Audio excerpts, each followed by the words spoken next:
and the Father are one. In the Greek, the word one is neuter, denoting one in essence and one in nature, not just one in purpose. Mr. Dedapp, would you like to comment?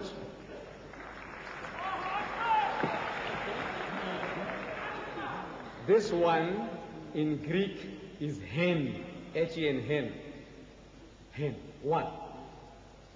Now, the same word hen is used in John chapter 17, where Jesus is speaking to God Almighty. He says, I am one with you, and you with me, and the disciples with me, I in thee, and thou in me, we are all one.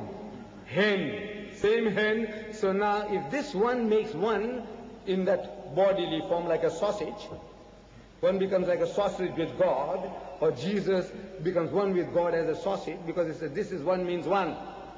Like Adam and Eve, the Bible says that they twain shall be one flesh, one. Sausage? No. In purpose, same word in Greek, hen. The same word in Greek, hen, for the disciples, including Thomas and Judas. All of them, we are one with you, I with you, God Almighty, and you with me. They are one with me, and I in them. Now that oneness, I'm asking, what oneness? Same hen in Greek. Does it mean that they all became a sausage? All the 12 disciples and the traitor Judas and with God and Jesus become a sausage? No.